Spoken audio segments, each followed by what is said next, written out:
Can you please keep it down over there? My head hurts. Who's that? That's my neighbor, Bailey. He was brought in with a head injury. I know you're talking about me, Destiny. I play Bailey, who is a beluga whale, who is convinced that his echolocation...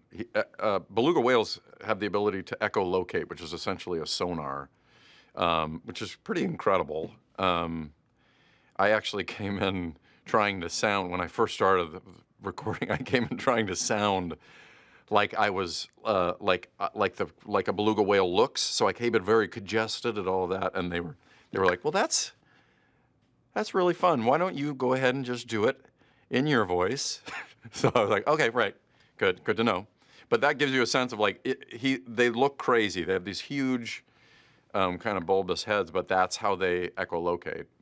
And Bailey is sort of a neurotic beluga whale who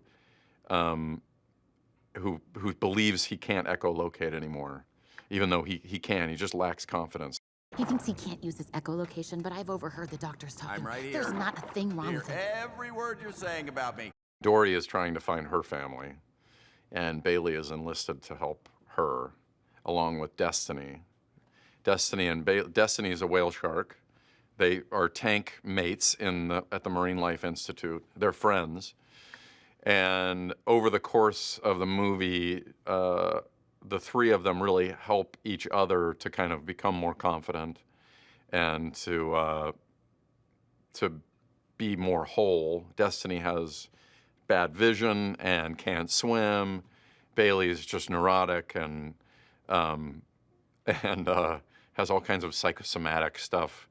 But it's very cool because they kind of complete each other in a way.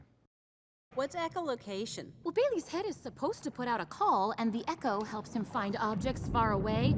Oh, but apparently, he's still healing. Destiny is played by Kaitlin Olson. She is one of my favorite actors in the world. We worked together about 10 years ago.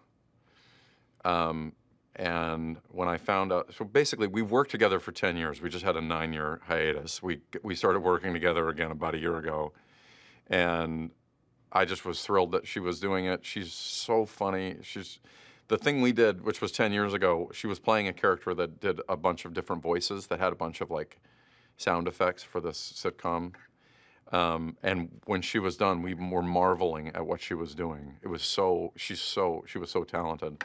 So it's not a surprise that she's done so well in the interim, but she's so fun to get in the booth with on this show and on this film and goof around. And she's made Destiny very, very sweet and big-hearted, which she is, but it's also just an incredibly funny portrayal.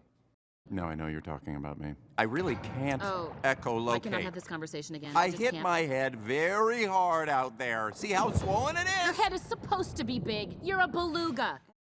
I'm a Andrew Stanton fanboy. I was really like, WALL-E is to me one of the best movies I've ever seen in my life. It's just right at the very top, probably top 5, honestly. Like it was so it blew my mind. That's partly, we're going back to the Pixar thing, you know. I really do marvel at what they do, and he in particular has had an impact on my life, you know, making animated film. And I saw that in my, late 30s, early 40s. So I was really excited to work with him. And working with him has been so fun. He's so funny and so smart, and also, though, just so thorough, and you kind of get a sense for how his films are what they are. He has an incredible knack for story, and while you're in the booth working on a scene, he has a real sense for what is important, not just to be funny, but what's important for story.